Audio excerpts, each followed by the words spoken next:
गोविंद जय जय गोपाल जय जय गोविंद जय जय गोपाल जय जय राधा रमण जो भाला तुम्हारा हूँ तो मंगलानी झाकी कर दो उसको आनंद हृदय में भर दो लौकिक छूट्यो है अब शरण में योगे तुम कब श्री जी बाबा दर्शन दीजो भाला तुम्हारा जिसको बुलावे वो श्री जी द्वार जाए नहीं तो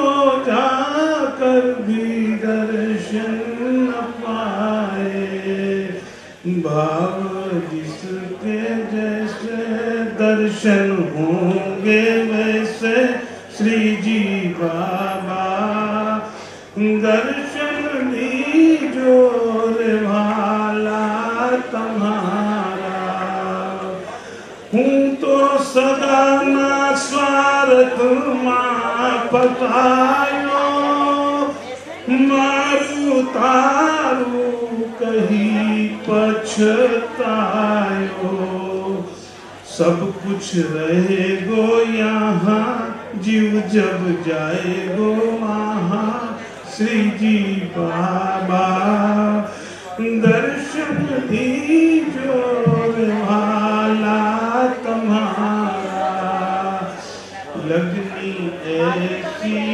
लगी भक्ति मन में जगी श्री जी बाबा दर्शन दीजो भाला तुम्हारा श्री जी बाबा मेरो ऐसो रसियो ये तो भक्त हृदय को है बसियो इनकी महिमा बड़ी बोलावे घड़ी घड़ी श्री जी बाबा दर्शन दीजो भाला तुम्हारा सबकी सुनता है गोवर्धन धारी सबकी सुनता है गोवर्धन धारी सर्वोद्धारक है महिमा है भारी विनती सबकी सुने पूर्ति उसकी करे श्री जी बाबा दर्शन दीजो वाला तुम्हारा दर्शन दीजो वाला तुम्हारा बोलो कृष्ण कन्हैया मुझे महाराज जी कुछ छोड़ो में सभा मंडप में बता रहे हैं थोड़ी बहुत चलेगी नहीं आएगी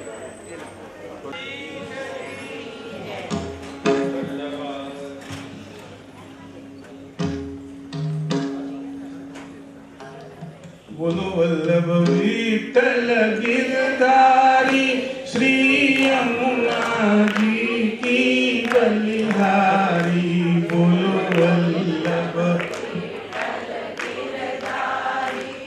हेलो हेलो हेलो बोलो वल्लभ विठ्ठल गिरधारी श्री यमुना जी की बलिहारी बोलो वल्लभ हेलो वल्लभाधीश की बोलो वल्लभ विठ्ठल गिरधारी बोलो श्री यमुना जी की बलिहारी हेलो हेलो बोलो हेलो विठ्ठल गिरधारी श्री यमुना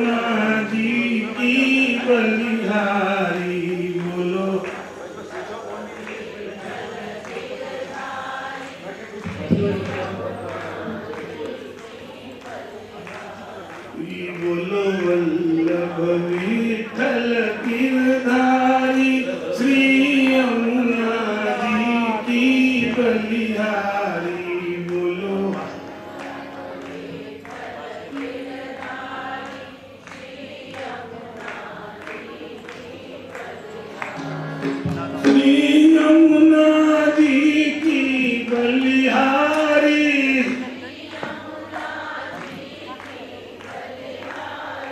श्री यमुना जी की बलिहारी, श्री यमुना जी बोलो वल्लभ विठ्ठल गिरधारी, श्री यमुना जी बलिहारी, बोलो वल्लभ विठ्ठल गिरधारी, श्री यमुना जी की बलिहारी, बोलो वल्लभाधीश की जय।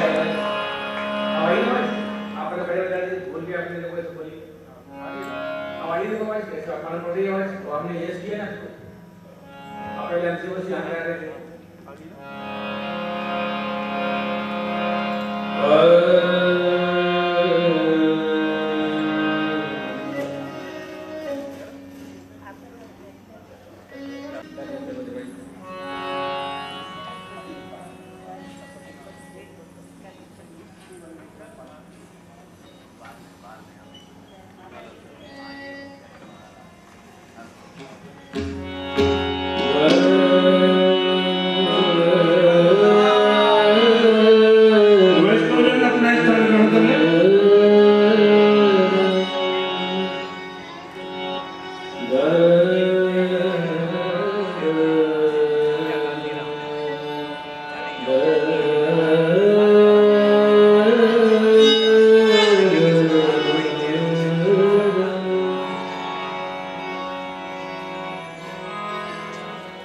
कृपा तो लालन जू की जय, कृपा तो लालन जू की जय।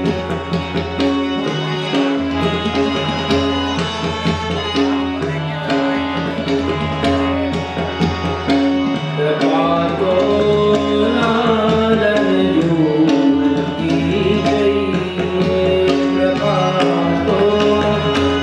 लालन जो की जय।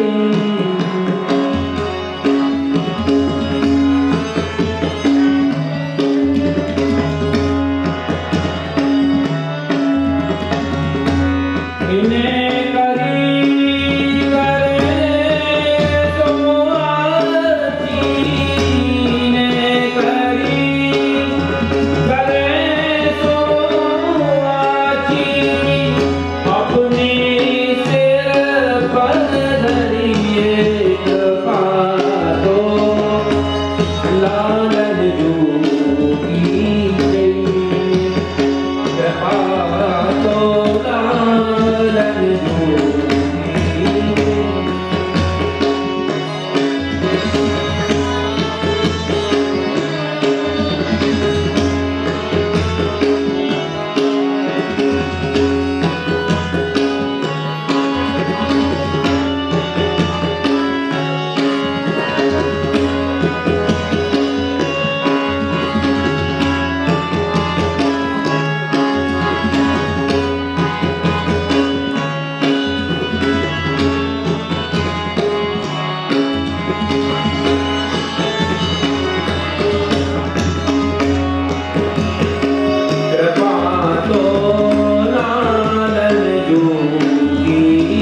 कृपा तो लालन जोगी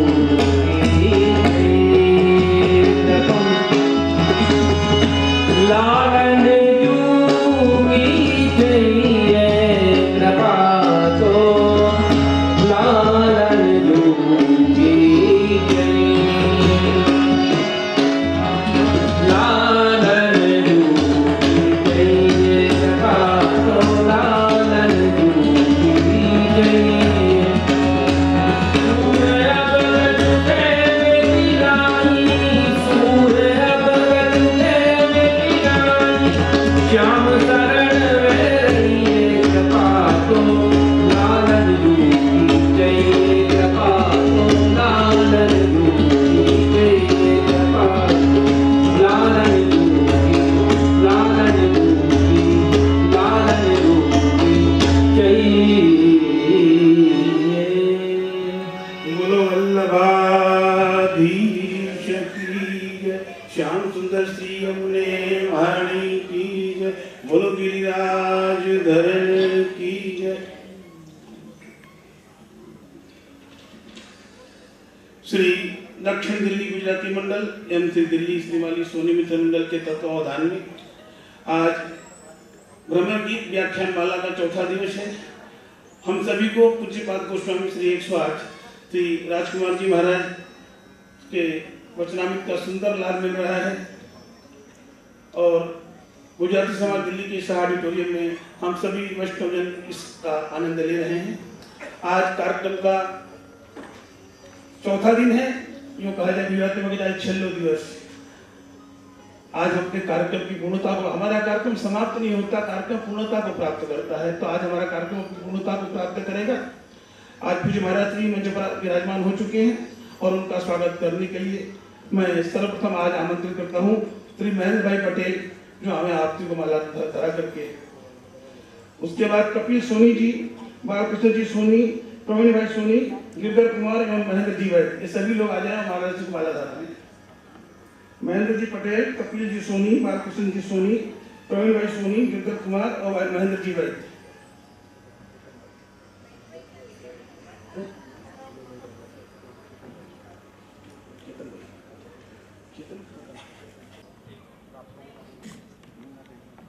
सभा में पूज्यपाद गोस्वामी श्री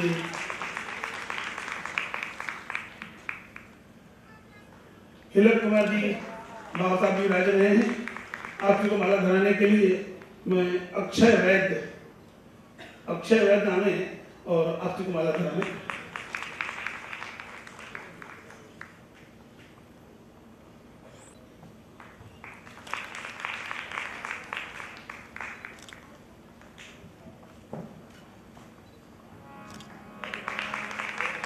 अक्षय वैद्य जी बाबा साहब को माला धराने।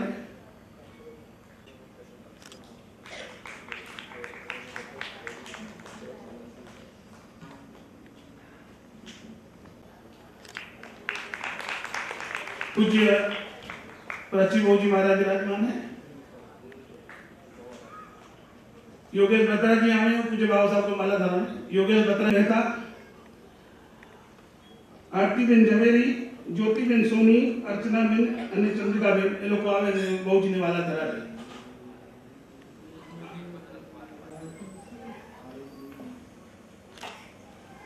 બહુજીને માલા ધરાવવા માટે ઉમેદબેન મહેતા, આરતી બેન ઝવેરી, જ્યોતિ બેન સોની, अर्चना બેન અને ચંદ્રિકા બેન।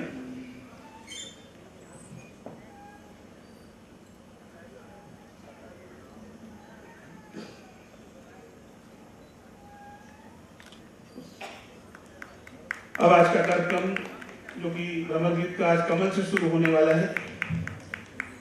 मैं कुछ आपसे विनती करूं, मैं आज आ रहा था तो एक सज्जन ने मेरे से प्रश्न किया कि पापा भाई इतनी सुंदर कथा हो रही, मगर क्या करें, हमको नींद भी आती है और गर्मी में कभी मैं एक दिन आ पाया, एक दिन नहीं आया, फिर भी आता हूँ तो ठंडे में नींद आने लगती है। तो मैं एक बात आपको बता दूं, यहाँ आप चाहे मन से आओ, चाहे बेमन से आओ, चाहे किसी के साथ में आओ, मजबूरी में आओ, जबरदस्ती आओ, किसी तरह से भी आओ, लेकिन वल्लभ के सम्मुख करो, ध्यान रखो। हमारे यहाँ कहा गया है कि भजले भजले अपने श्याम को रीझ भजो या खीज, खेती अंदर पड़त है उल्टो सीधो बीज। और ये हम संसार में रह रहे हैं, और हमको संसार में रहते हुए आज के बचपन का लाभ लेते तो कैसे रहना है, रसखान भी बहुत सुंदर बात कहते हैं।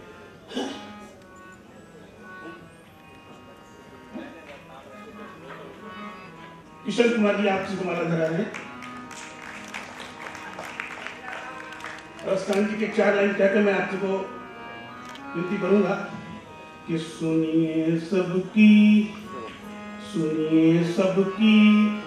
कहिए न कछु, रहिए यूं ही भव बांगर में, और करिए नित्य सच्चाई लिए, जासू करिए भव सागर में। मिलिए सबसे दुर्भाव बिना, रहिए सत्संग उजागर में, और रसखान गोविंद को यूं भजिए, जो नागरिको चित गागर में।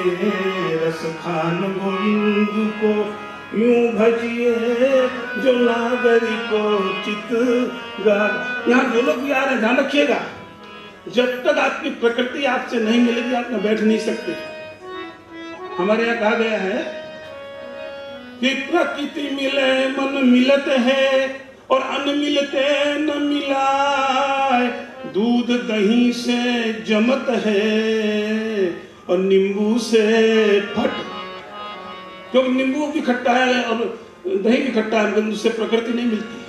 और पुष्टि मार्गी वैष्णव समाज समिति के द्वारा वल्लभ सदन के समर्पण के उपलक्ष्य में तिलक महोत्सव है, जो पहाड़ दिन में आयोजित किया गया। सभी वैष्णव जन लाभ लेने 19 तारीख को।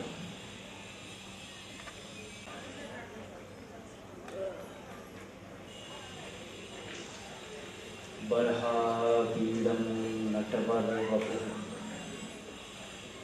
कर्णयोः कर्णिकारं, बिभ्रद्वासः कनककपिशं, वैजयन्तीं च मालां, रन्ध्रान् वेणोरधरसुधया, पूरयन् गोपवृन्दैः, वृन्दारण्यं स्वपदरमणं, प्राविशत् गीतकीर्तिः। सच्चिदानन्दरूपाय विश्वोत्पत्त्यादिहेतवे, तापत्रयविनाशाय श्रीकृष्णाय वयं नुमः।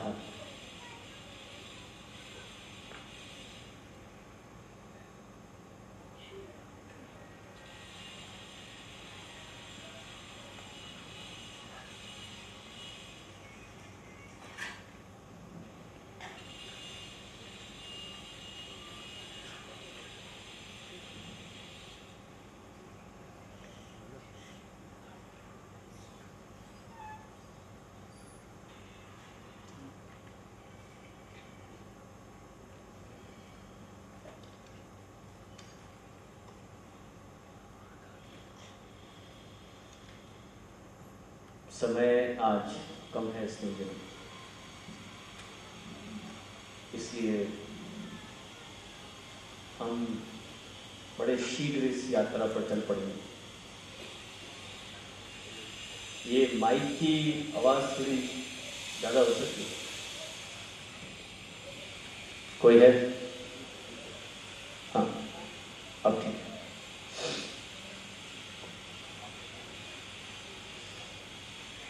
स्नेहितजनों, बड़ा सौभाग्य है, मैं मानता हूं कि आपका और मेरा दोनों का, कि हमको इस आयोजन के माध्यम से आचार्य चरणों की श्री सुबोधिनी जी का रसपान करने का अवसर प्राप्त हुआ।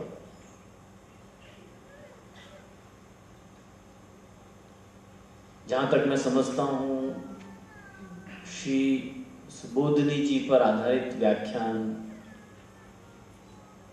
अधिकांश में नहीं होते।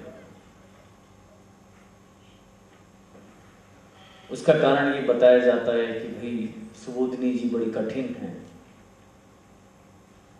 क्लिष्ट हैं, जल्दी से गतार्थ नहीं होती।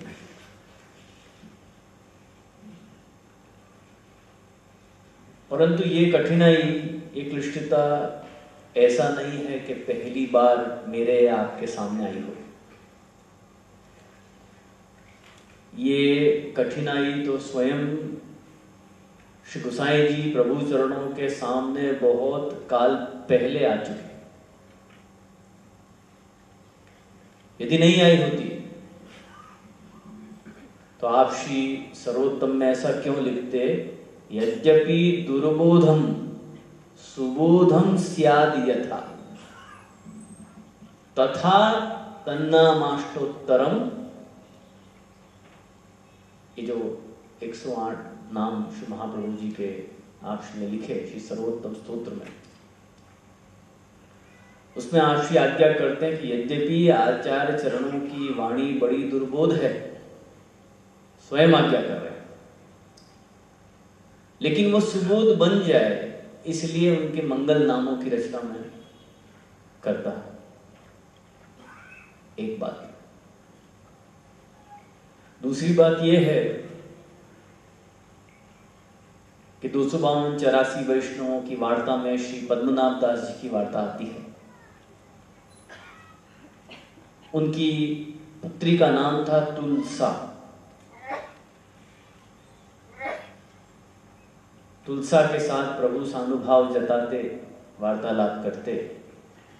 एक बार श्री गोसाई जी ने पूछा, अरे तुलसा, तुम ऐसा क्या करती हो जिससे कि श्री ठाकुर जी तुम्हारे साथ बोलते हैं, खेलते हैं?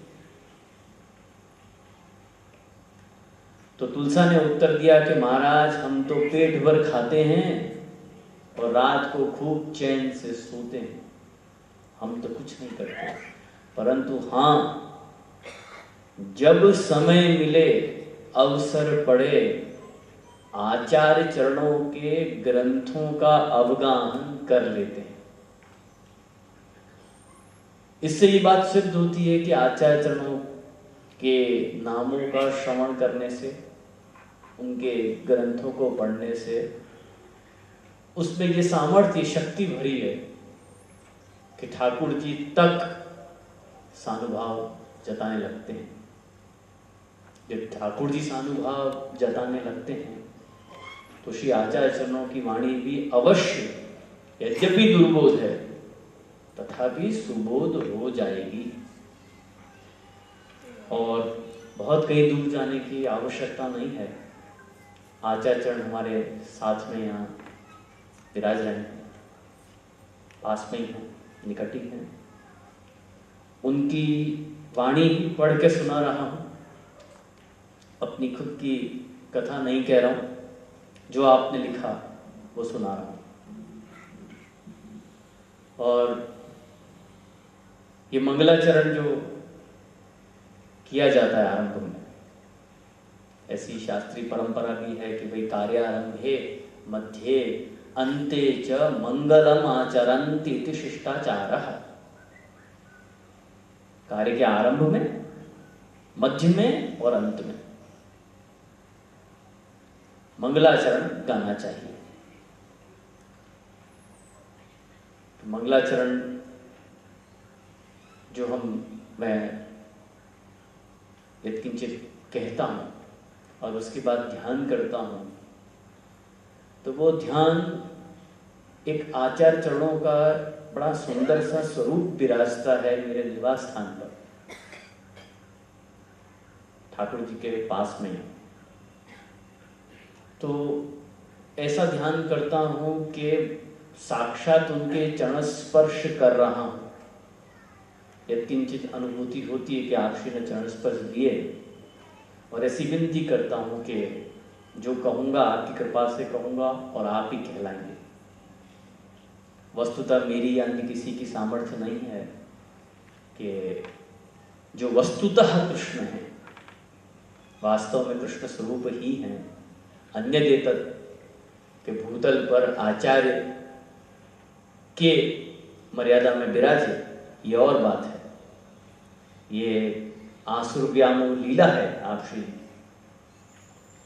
कि असुरों को व्यामोहित करके रखते हैं, वस्तुतः कृष्ण एक।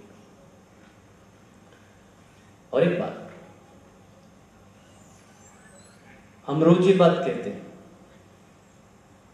हम प्रतिदिन ये बात कहते हैं कि आचार्य चरणों में और श्री ठाकुर जी में कोई भेद नहीं है। रोज कहते हैं, जाने अनजाने। हम रोज आश्रय का पद गाते हैं ना,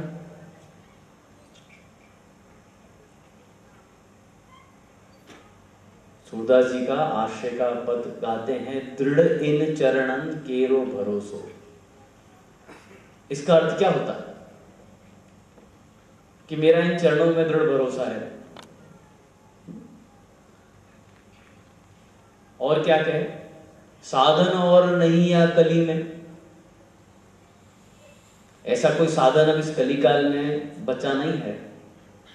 जासु हो तो निवेरो, जिससे कि मेरा निवेरो मतलब उद्धार हो जाए। यहां तक भी बात समझ में आती है, चलो ठीक है। फिर आगे, सूर कहा कहे। अब ये सूरदास क्या कहे और ज्यादा, क्यों? द्विविध आंधरो, द्विप्रकारक अंधा, दिखाई जिसको न दे, दो प्रकार से दिखाई न दे, ऐसा। बिना मोल को चेरो, तो बिना मोल को चेरो ये तक भी बात समझ में आती है।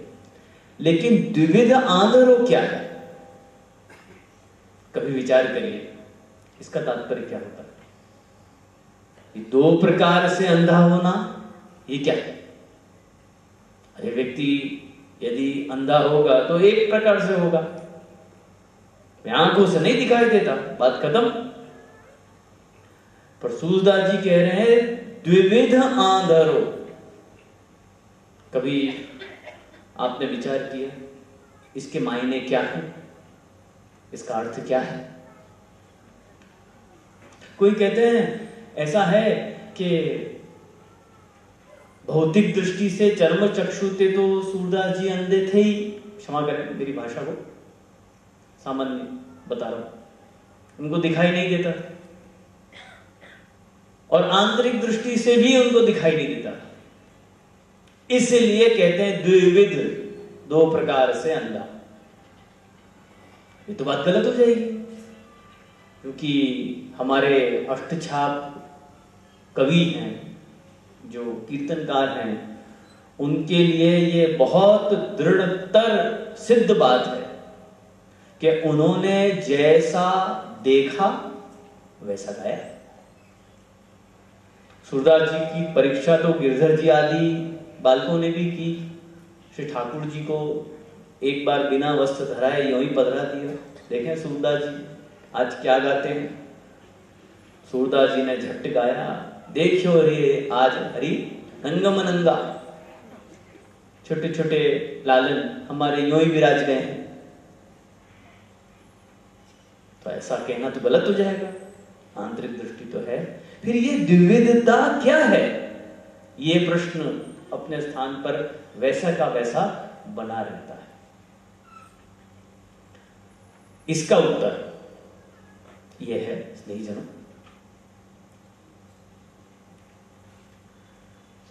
गिरधर जी ने प्रश्न ये किया कि भाई आपने इतने सारे श्री ठाकुर जी के पद गाए बनाए, आपने श्री महाप्रभु जी के पद क्यों नहीं बनाए, श्री महाप्रभु जी के कीर्तन क्यों नहीं बनाए? तो सूरदास जी ने कहा कि भाई मैं यदि श्री महाप्रभु जी और ठाकुर जी में भेद जानूं तब तो बनाऊं। अरे मैं दोनों को एक ही मानता हूं, इसलिए मेरी दृष्टि में श्री महाप्रभु जी और श्री ठाकुर जी में कोई भेद नहीं है। यही द्विविध पद का अर्थ है। सूरदास जी कह रहे हैं कि श्री ठाकुर जी कोई और श्री महाप्रभु जी कोई और। ये जो द्विविधता है, ये जो दोपना है, इसको देखने में मैं अंधा हूं, मुझे दिखाई नहीं देते, मुझे एक ही दिखाई देते। ये तात्पर्य। हम रोज गाते हैं, सूर्य कहा कहे विविध आंध्रो बिना मूल खोजे हो। तो बस उसी भाव से हम इस श्री महाप्रभु जी के चरणारविंद में वंदना करके, आज वैसे चर्चा चरणों की होनी है, आज चर्चा आरंभ कमल से ही होनी है, जैसा कि पापा जी को बड़ा याद रह गया, बड़ी आनंद की बात है। तो वहीं से आरंभ हम करते हैं। कल बात चली थी गोपिकाओं की। गोपी ये विचार कर रही थी कि भाई ऐसा क्या है कि भगवान श्री लक्ष्मी जी को कभी छोड़ते नहीं, और ऐसा क्या है कि भगवान हमको छोड़ दे। तब बहुत विचार करने के बाद में गोपी को ये बात समझ में आती है कि अन्यान्य तो कई गुण श्री लक्ष्मी जी में है, परंतु एक गुण ऐसा है जो हम में नहीं, और वो ये है कि श्री लक्ष्मी जी कभी भी प्रभु के चरणार बिंदों को छोड़कर कहीं नहीं जाती।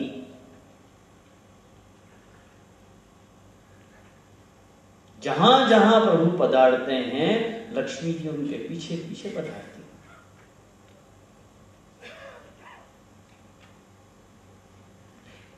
इसीलिए आचार्य चरण लिखते हैं श्री सुबोधिनी जी में कि अतएव चरणस्य कमलत्वम। लक्ष्मी जी को कमला कहते हैं, सापी कमला। और कारण के श्री लक्ष्मी जी प्रभु के चरणारविंद में ही एक निष्ठ रहती हैं, वहां से वो कहीं नहीं जाती। इसलिए प्रभु के चरणों को चरण कमल कहते हैं। एक बात स्नेहजनों, ये जो कमल है, आप देखिए गोपी गीत में भी एक एक श्लोक में, एक एक पूरे गोपी गीत अध्याय में कितने प्रकार के कमल बताए गए हैं। ये कमल, वो कमल, फलाना कमल, ऐसा कमल, वैसा कमल।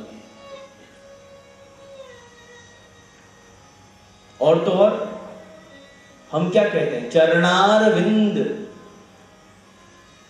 मुखारविंद, हस्त कमल, चरण कमल, राजीव लोचन, हर जगह कमल। अरे भाई, गुलाब कह लो, गुलाब क्यों नहीं कहते? अन्य अन्य पुष्प, मोगरा कह दो, चंपा कह दो, सब में बड़ी सुगंध है, रात रानी कह दो। नहीं, कमल को विशेष। चरणारविंद का तात्पर्य क्या होता है? अरविंद शब्द का अर्थ होता है लाल रंग का कमल। तो जब हम चरणारविंद कहते हैं, तब हम यूं कहना चाहते हैं कि चरण क्या है? अरे ऐसा लगता है मानो लाल रंग का कमल खिला, ऐसे सुंदर चरण, ऐसे सुंदर चरण। मुखारविंद कहते हैं तो कहते मुख, मुख क्या है? ऐसा लगता है जैसे ताजा कोई कमल खिला हो, मुखारविंद। हस्त, हस्त कमल, केवल श्री हस्त नहीं, पर हस्त ऐसे हैं मानो कमल के जैसे कोमल है। कमल की इतनी प्रधानता क्यों? वस्तुतः प्रभु को कमल अति प्रिय है। हमारे यहां पहले ये बहुत पुराने प्राचीन जो वैष्णव हैं, पुराने समय के। आज के वैष्णवों में थोड़ा सा परिवर्तन हम देखते हैं। हमारी दृष्टि तो देखिए ऐसी है कि हम रास्ते पर चल रहे होते हैं हमारे बड़े मंदिर भुवनेश्वर में या अन्य किसी भी स्थान पर, हम पीछे से वैष्णवों की या किसी व्यक्ति विशेष की चाल देखकर बता सकते हैं ये पुष्टि मार्गी वैष्णव है या नहीं। इतना अनुभव हमको है। उस वैष्णव को पीछे से चलते हुए देख के हम बता देंगे कि ये पुष्टि मार्गी वैष्णव है या नहीं। वो कोई वैष्णव आके हमसे बात करे 2 मिनट, तो केवल दंडवत करे या जय इतना भी ना बोले, केवल दूर से हमको दंडवत करे, उतने मात्र से हम बता सकते हैं कि इस वैष्णव का स्तर कहां है, यहां यहां यहां यहां या यहां। इतना अनुभव है। और बोले तो फिर सवाल ही नहीं, बोल दिया तब तो जो समझो पूरी जन्म कुंडली हमारे हाथ में आ गई। 2 मिनट बोलती। ऐसा कहते हैं कि यदा यदा मुंचति वाक्य बाणम तदा तदा तस्य कुल प्रमाणम। व्यक्ति जैसे जैसे बोलता है ऐसे ऐसे पता लगता जाता है कि यह व्यक्ति किस कुल से संबंध रखता है, व्यक्ति के बोलने से।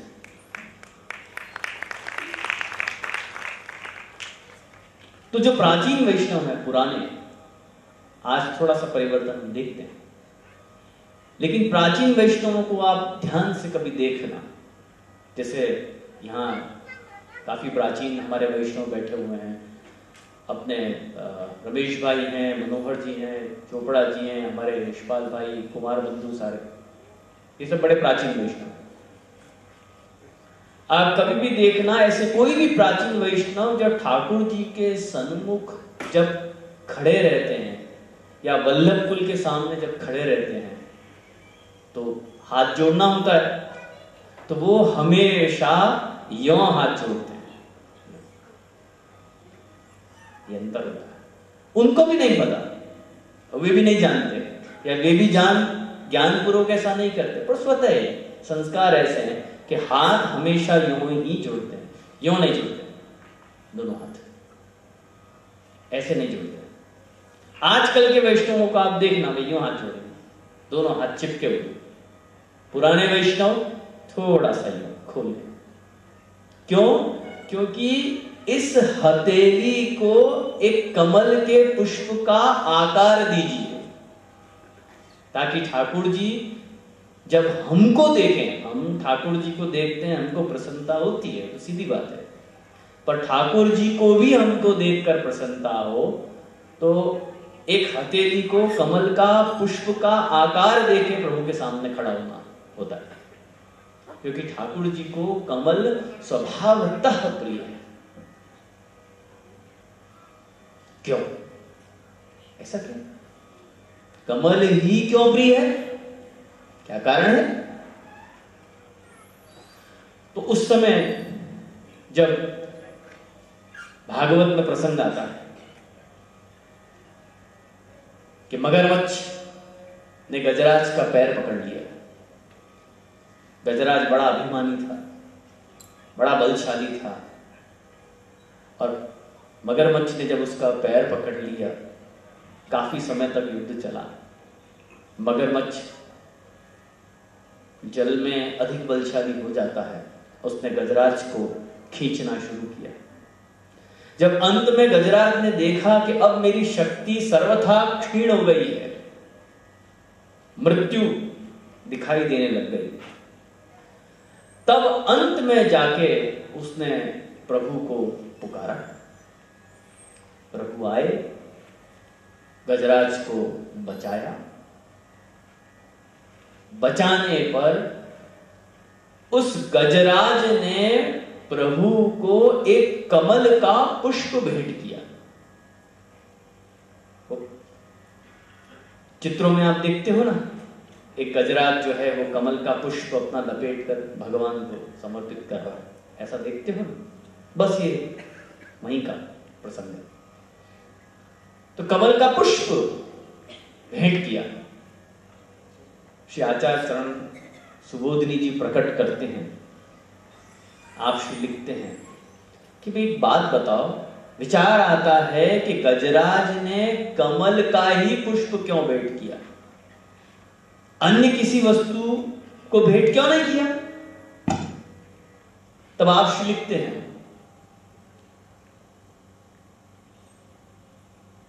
कि गजराज ने विचार किया कि प्रभु तो सर्वोत्तम वस्तु के भोक्ता हैं। न देव देवस्य सामे भुक्त समर्पणम, सिद्धांत रहस्य।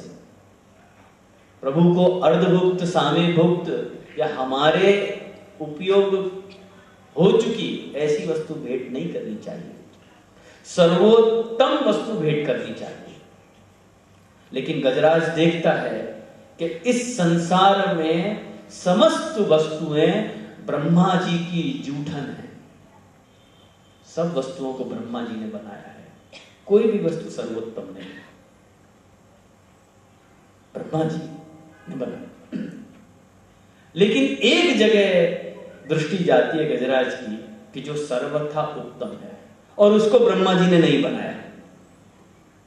ब्रह्मा जी ने सृष्टि की है, लेकिन एक वस्तु ऐसी है जिसको ब्रह्मा जी नहीं बना पाए, क्योंकि खुद ब्रह्मा जी उससे बने, और वो है कमल।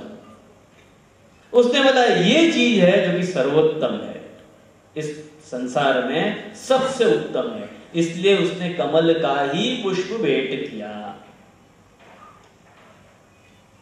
इसलिए प्रभु को कमल अत्यधिक प्रिय है, और इसी कारण प्रभु के नेत्रों को भी, प्रभु के श्रीहस्त को भी, चरण कमल को, सबको कमल की उपमा दी जाती है। इसलिए हमारे कीर्तनकारों ने भी गाया, कमल सी अखियां लाल तिहारी, इनसो तक तक तीर चलावत बेधत छतियां हमारी, कमल सी अखियां लाल हमारी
इन्हें कहाँ को दोष लगावे, कहाँ को दोष लगावे,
गोपी को पता चल गया कि ये लक्ष्मी जी की निष्ठा ही है जिसके कारण प्रभु लक्ष्मी जी से कभी दूर नहीं जाते या लक्ष्मी जी को अपने से कभी दूर नहीं करते। गोपी को पता लग गया। और तो और गोपी ने एक बात और भी जानी, प्रभु जहां जहां पधारते हैं वहां वहां लक्ष्मी उनके संग पीछे पीछे आती है। केवल बात यहां तक नहीं है, अभी तो बात यहां तक है कि प्रभु जब जब अवतार भी लेते हैं तब भी लक्ष्मी जी संग संग अवतार भी लेती हैं। अवतार लेने पर भी लक्ष्मी जी प्रभु का संग नहीं छोड़ती। गोपिकाएं कहती हैं, आर्ष ज्ञान है गोपिकाओं को, श्रुति रूपा गोपिकाएं हैं। पुनश्च पद्मा संभूता आदित्यो भूत यदा हरि। शास्त्र प्रमाण का विचार करती हैं कि देखो भगवान ने जब आदित्य का अवतार लिया, आदित्य बने, आदित्य नहीं सूर्य, जब भगवान ने आदित्य का अवतार लिया तब ये पद्मा बन गई, संग नहीं छोड़ा। बड़ी परेशानी हुई, बड़ी तकलीफ हुई लक्ष्मी जी को। क्यों? क्योंकि सूर्य का स्वभाव ही है भ्रमण करना, एक स्थान पर टिकते ही नहीं, और स्वभाव भी अत्यंत कठिन, क्रोधी। ऐसे हरि को भी लक्ष्मी जी छोड़ नहीं रही हैं। गोकर्ण जी को जब धुंधकारी की मुक्ति का कोई उपाय नहीं मिला, तब इससे पूछा उससे पूछा, लोगों ने कहा कि भाई ऐसा है, सूर्य देव को पता है, वे बताएंगे। पर सूर्य देव से पूछे कौन? वो तो निरंतर भ्रमण ही कर रहे हैं, एक स्थान पर रुकते ही नहीं। गोकर्ण जी ने सूर्यदेव को रोक लिया। बताओ महाराज, धुंधकारी की मुक्ति का क्या उपाय? बड़ी मुश्किल से सूर्य भगवान ने उत्तर दिया, फिर चल पड़े। निरंतर परिभ्रमणशील स्वभाव है, अत्यंत कठिन। समस्त अवतारों में श्री महाप्रभु जी सुबोधिनी जी में लिखते हैं कि आदित्य का अवतार भगवान का अत्यंत कठिन अवतार है, निरंतर भ्रमणशील, एकत्र स्थैर्या भावात्, एक स्थान पर टिकते ही नहीं। गोपी कहती है कि हाँ, हमको लगता है उसी अवतार को लेकर प्रकट हुए हैं, एक स्थान पर टिकते ही नहीं। ये अवतार भी प्रभु का, आदित्य का ही अवतार लगता है। ऐसे को भी लक्ष्मी जी नहीं छोड़ रही हैं, बड़ी गजब कर। और ऐसे तक की भी लक्ष्मी जी सेवा कर रही हैं। इति प्रश्नो उपालंबो वा, महाप्रभु लिखते हैं। कैसे, क्या चक्कर हुआ? तब लक्ष्मी जी को ध्यान आता है कि ओहो, उत्तम श्लोक जल्पई। अरे ये भगवान के भक्तों ने ये भगवान की इतनी बड़ी बड़ी गाथा गा रखी है ना, स्तुति कर रखी है, इस कारण लक्ष्मी जी भी इनके बहकावे में आ गई, रत चेता। और उनके चक्कर में आके लक्ष्मी जी प्रभु की निरंतर सेवा ही करे जा रही हैं, उनका संग कभी छोड़ते ही नहीं। तो क्या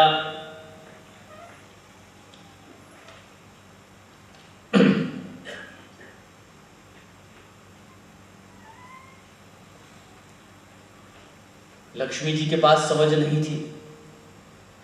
क्या लक्ष्मी जी खुद समझदार नहीं है? अभी क्या है, स्त्रीणाम मध्ये मूलभूता चतुरा लक्ष्मी।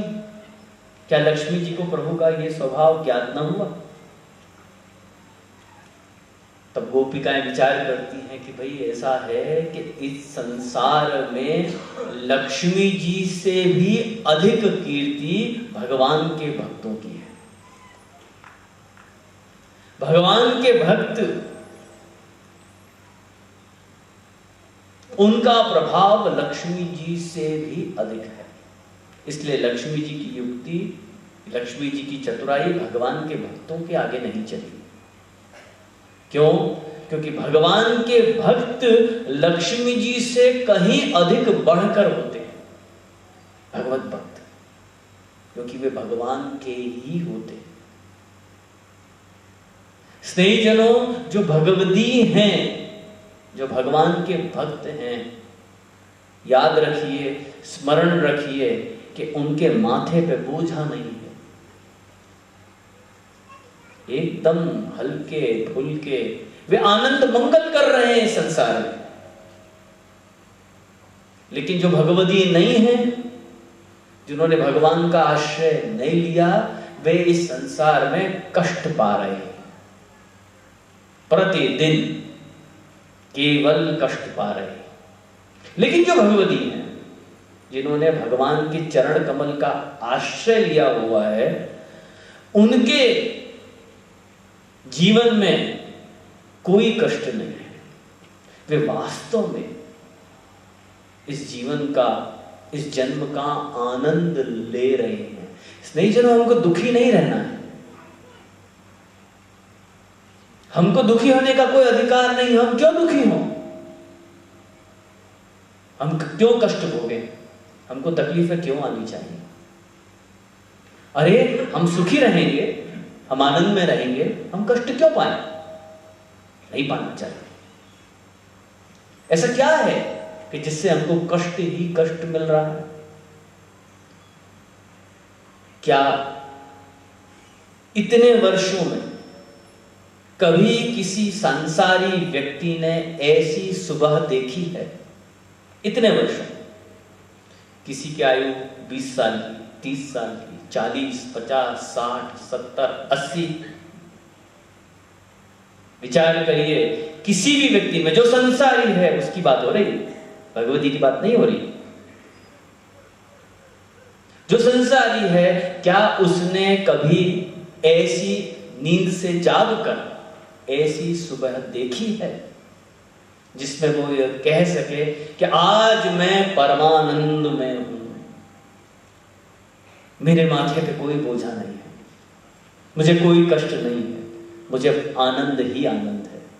क्या ऐसी देखी? नहीं देखी। क्या कारण है कि उसे कष्ट है? और क्या कारण है कि जो भगवती है, जिसने भगवान का आश्रय लिया है, वो आनंद में है? हमारे वार्ता प्रसंग में आता है, प्रभु के श्रृंगार कर रहे थे, राजा का बुलावा आया, बादशाह बुला रहे हैं, कह दिया कह दो बाद में आएंगे, लौटा दिया।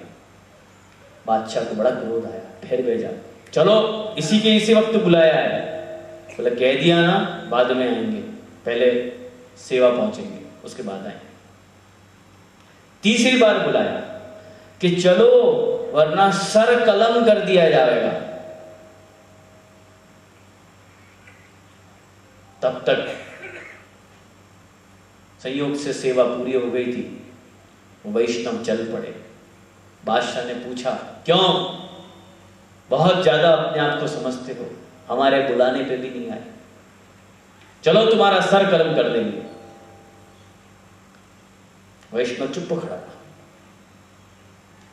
बादशाह को बड़ा आश्चर्य हुआ। बादशाह ने पूछा कि ऐसा क्या कर रहे थे कि सर कलम करवाने को तैयार हो लेकिन बताने को तैयार नहीं हो? वैष्णव कहता है कि आप अपना काम करो, आपने कहा ना सर कलम कर देंगे, आप अपना काम करो, मैं अपना काम करके आ रहा हूं, आप अपना काम करो।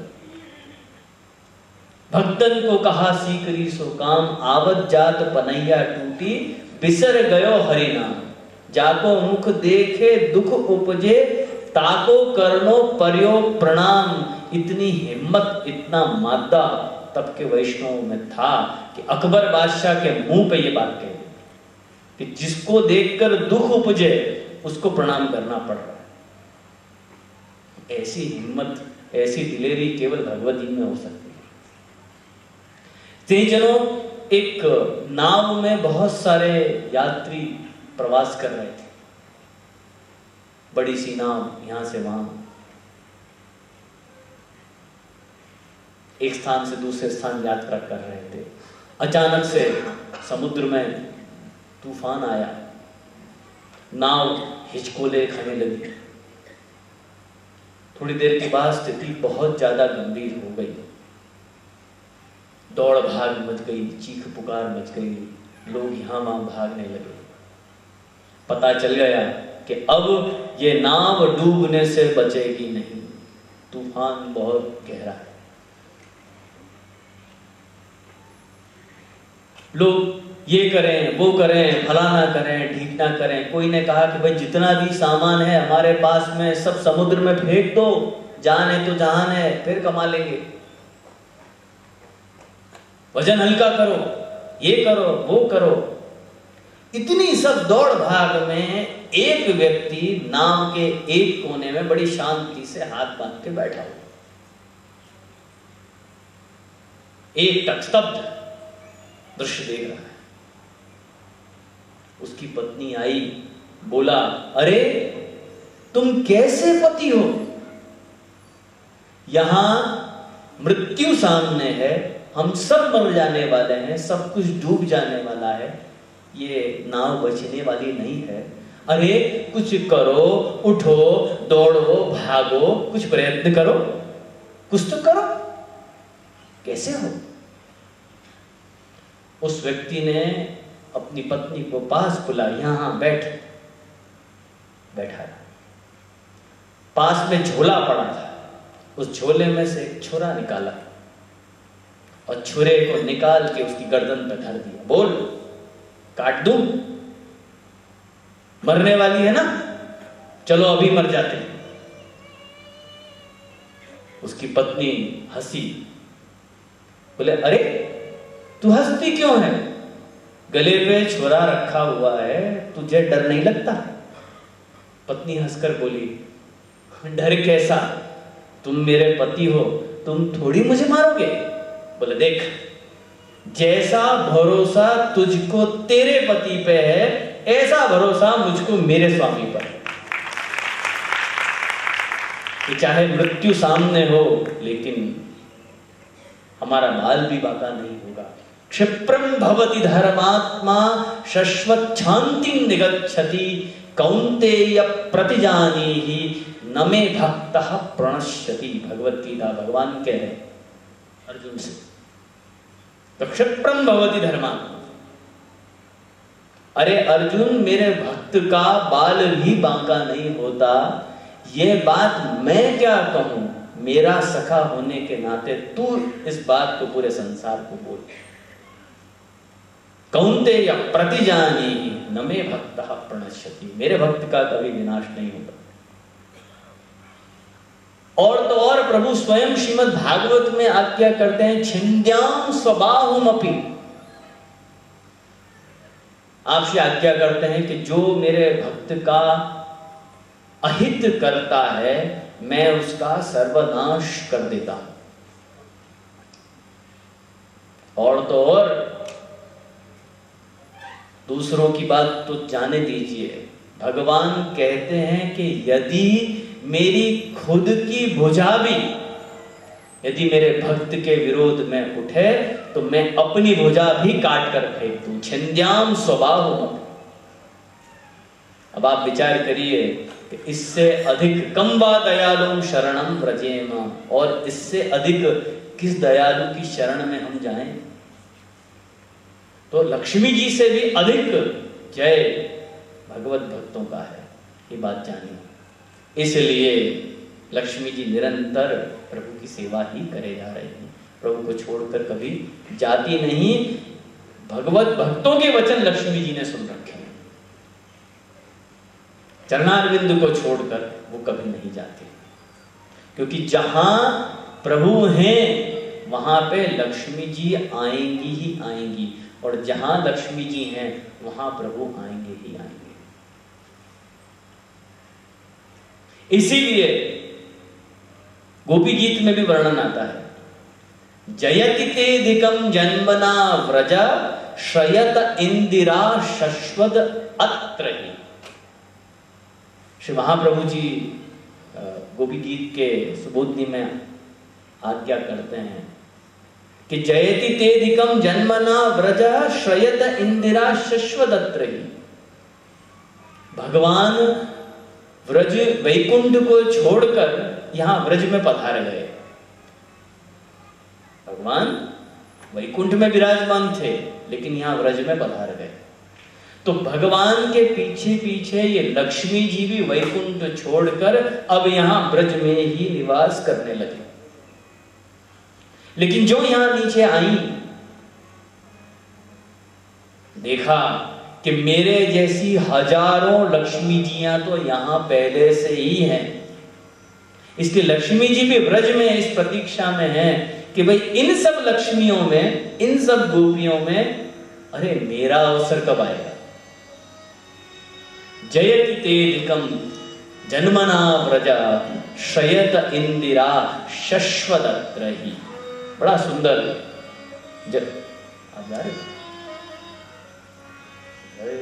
जयति तेधिकम जन्मना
स्नेहियों, तो एक बार ऐसा हुआ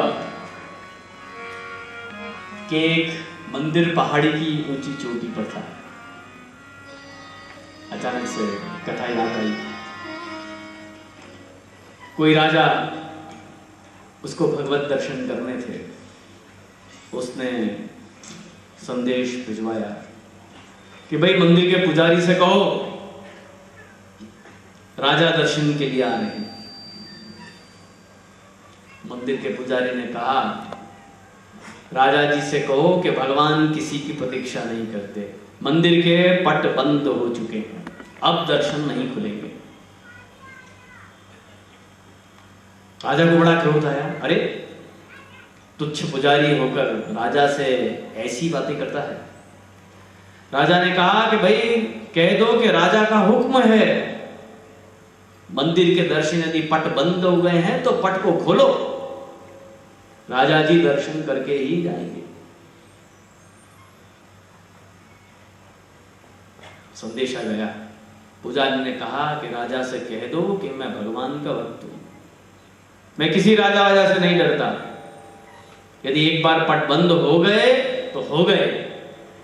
राजा ने कहलवाया कि मृत्यु दंड देंगे, पट खोलो। पुजारी का जवाब वैसा के वैसा। अब राजा ने सोचा कि भाई बात जो है वो मान सम्मान पर आ गई है, कुछ दूसरा उपाय करना पड़ेगा। राजा ने कहा कि भाई एक काम करो, पुजारी से कहो कि राजा जी ने ये थैली भिजवाई है खन खन करती हुई, ये लो और मंदिर के दरवाजे खोलो। जैसे ही थैली गई ऊपर, खन खन की आवाज आई। पुजारी ने कहा राजा जी से कह दो भगवान के दर्शन कर लो, मंदिर के पट खुल चुके हैं। राजा गए, दर्शन किया, पुजारी को बुलाया। क्यों? बड़ी बड़ी बातें कर रहे थे, कह रहे थे कि मंदिर के पट बंद हो गए, अब नहीं खुलेंगे, फलाना ठीकना। जैसे ही पैसा आया, पैसे को देखकर नियत डोल गई तुम्हारी, कैसे व्यक्ति हो? पुजारी ने बड़ा सुंदर जवाब दिया। पुजारी ने बिल्कुल नहीं महाराज, बिल्कुल नहीं। मैंने तो इसलिए मंदिर के पट खोले कि लक्ष्मी जी पधार रही हैं। यदि लक्ष्मी जी पधार रही हैं और प्रभु को मना कर देता तो प्रभु नाराज होते, इसलिए मैंने लक्ष्मी जी के लिए पट खोले। देखिए, तो देखिए, तो उत्तम श्लोक जल पे ही लक्ष्मी जी इस कारण भगवान की सेवा कर रही हैं। इतना कहने के बाद में आगे गोपी कहती है, श्री महाप्रभु जी लिखते हैं, एवं भ्रमर गतिम पाद स्पर्शत्वेन निषिध्य तद आगमनम च परिहत्य तद गतम शब्दम निषेधति।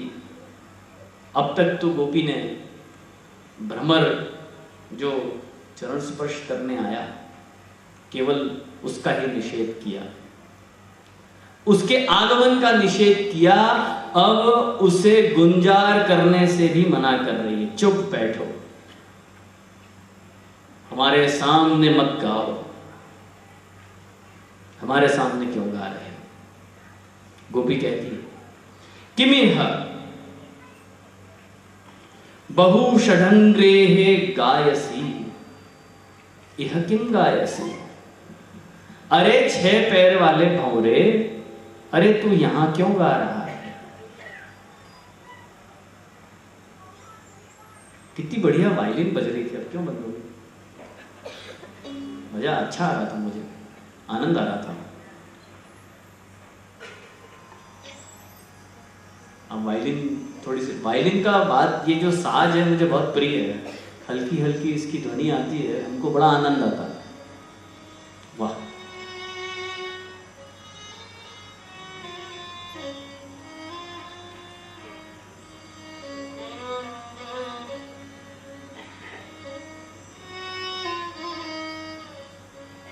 एक बार और।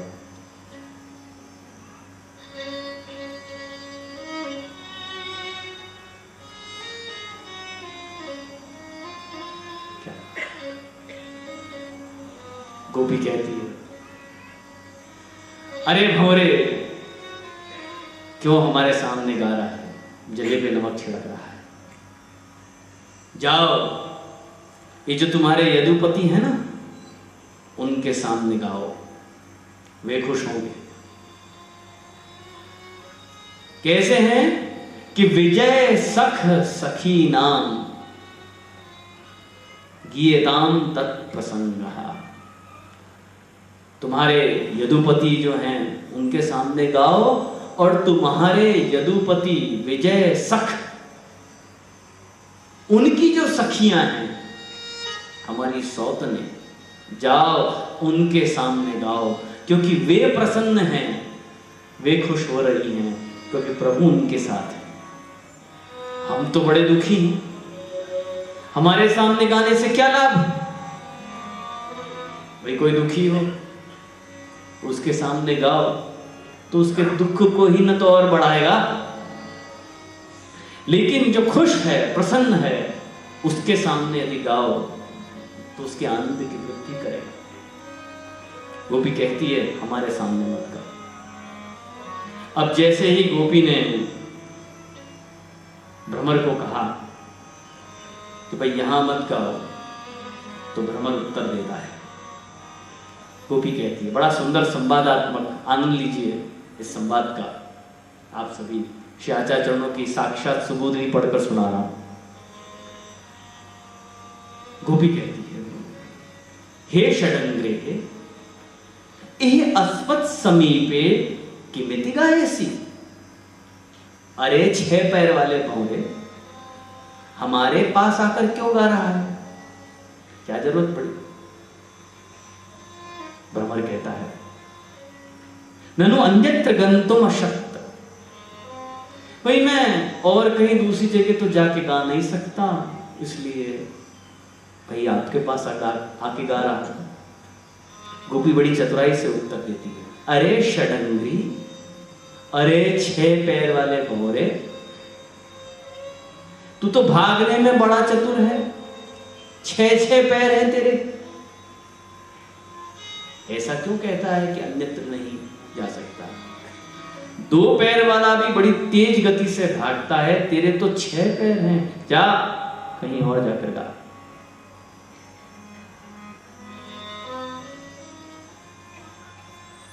भंवरा भ्रमर कहता है कि ननु भवती नाम स्वामी कृष्ण।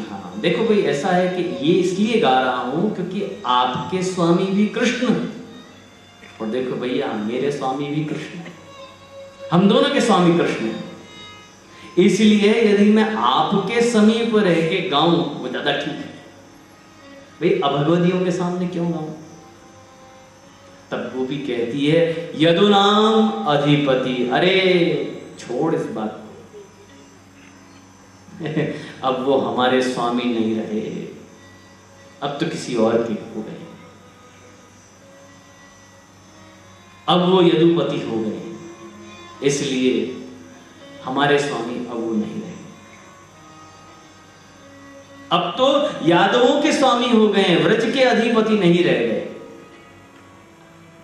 भ्रमर कहता है, हरी गोपियों, चाहे वो यदुपति हो गए हों या व्रजपति या रमापति, अरे हैं तो वो सबके स्वामी, इससे क्या अंतर पड़ता है। इसलिए मैं आपके सामने गा रहा हूं। गोपी कहती है कि अरे अग्रहाणाम, हमारे सामने गा के तुझे क्या मिलेगा। रास्ते पर बैठी हुई, घर बार छूट गया है, जा उनके सामने गा जो प्रसन्न है, खुश हैं, वो तुझे कुछ नहीं। हम जो हमारा घर बार नहीं है, दीन दुनिया नहीं है, लौकिक नहीं है, वैदिक नहीं है, ऐसी हम तुझे क्या दे सकती है। भ्रमर कहता है चलो तुम नहीं दोगी तो दूसरी दे देगी, कुछ तो मिलेगा। गोपी कहती है नहीं, न हम सब के सब ऐसी, हम सबके सामने प्रभु ने, सबके साथ में प्रभु ने ऐसा ही निर्मोही व्यवहार किया है। हम सब घर बार बिना किए।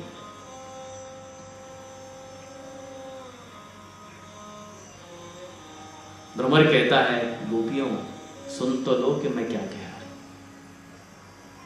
अरे प्रभु का संदेश लेकर आया हूं, अपूर्व बात सुना रहा हूं। क्यों क्यों अपूर्व बात?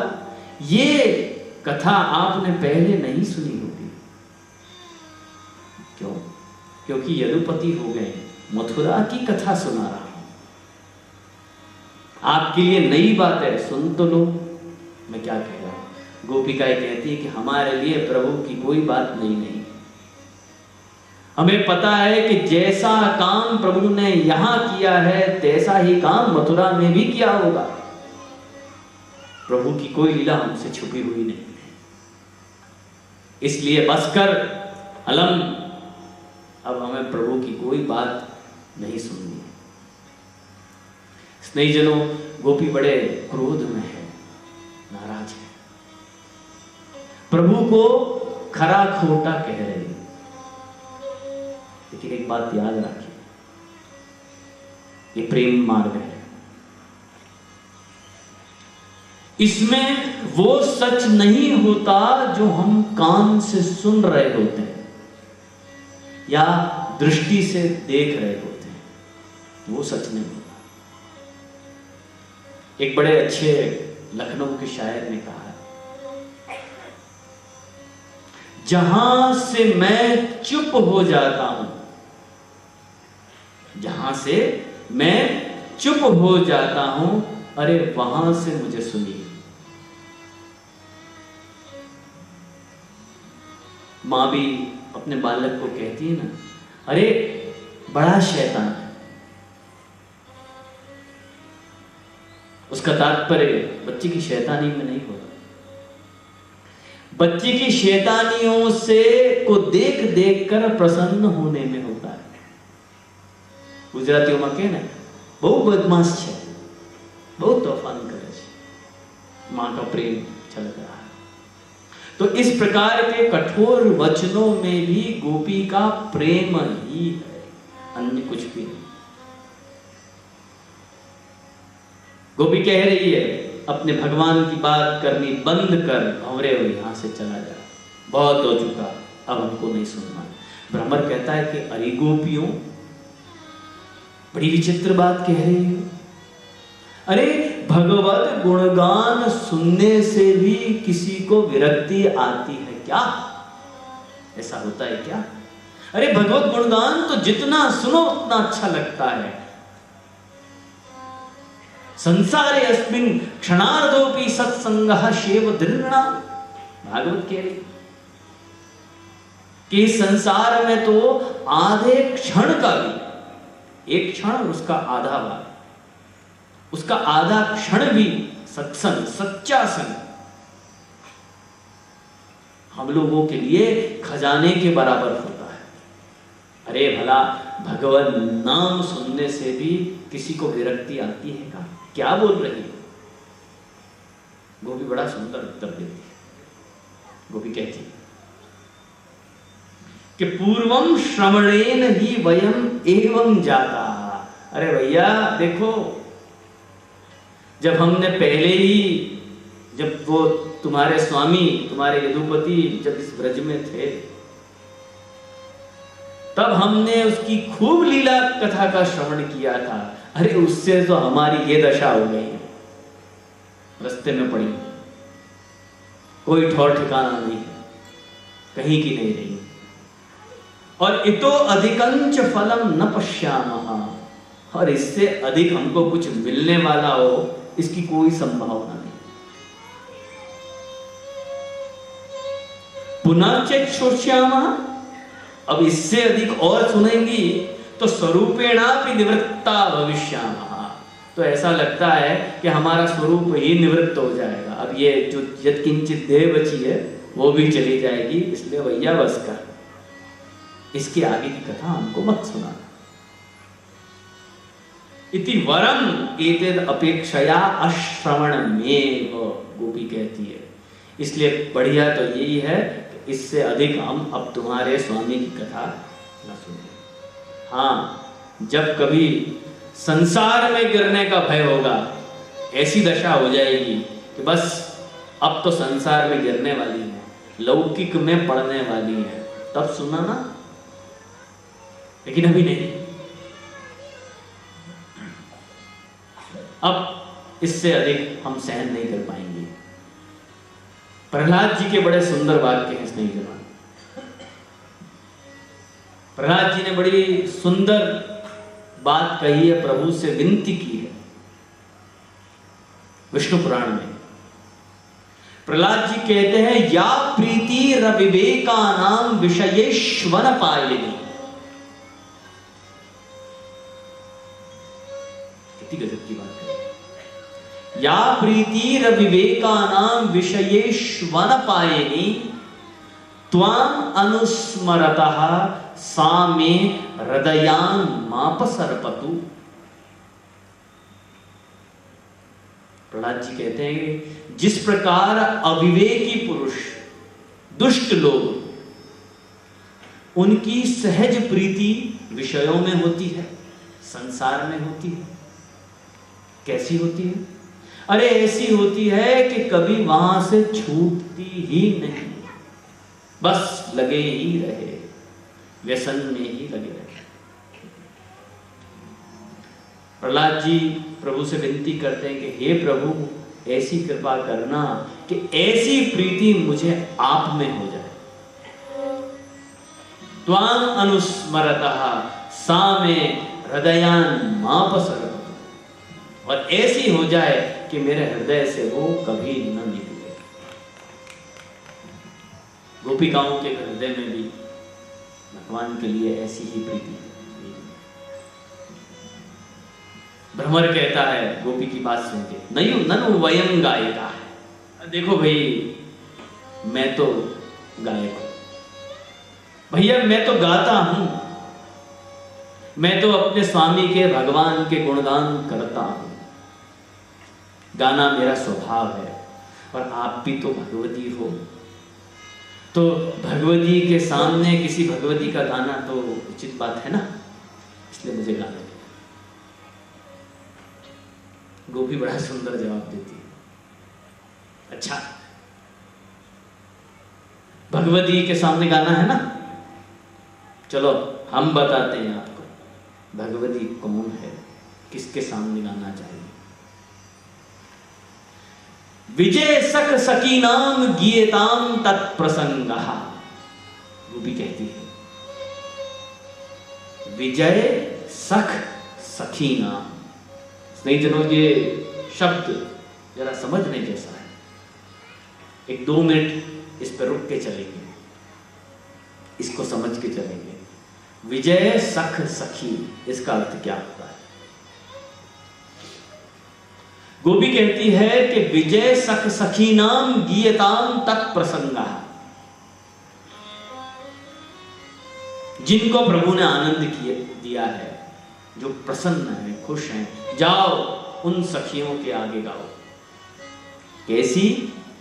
लक्ष्मणा प्रभृति।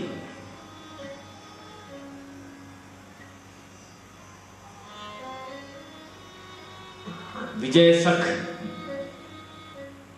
भगवान का विशेषण है स्नेहजन। विजय नाम है अर्जुन का, विजय के सखा विजय सख, और उसकी जो सखियां हैं यानी भगवान की जो सखियां हैं वो कौन है? लक्ष्मणा, जिसके लिए भगवान ने कितना परिश्रम करके प्राप्त किया। स्त्रीजनों, जैसा स्वयंवर द्रौपदी के लिए रचाया गया था, ऐसा ही स्वयंवर लक्ष्मणा के लिए भी रचाया गया था। उसमें भी वही पद्धति थी जो द्रौपदी के स्वयंवर में थी। द्रौपदी के स्वयंवर में क्या बात थी? जो मत्स्य वेधन किया था अर्जुन ने, तो वो मत्स्य जो है ऊपर घूम रही है, नीचे थाल में जल रखा हुआ है, उस जल में उस मत्स्य के प्रतिबिंब को देखकर मत्स्य के आंखों का वेधन करना है, यह प्रक्रिया थी द्रौपदी के स्वयंवर में। जरा ये बच्चों को कोई ले जाए बाहर थोड़ा सा।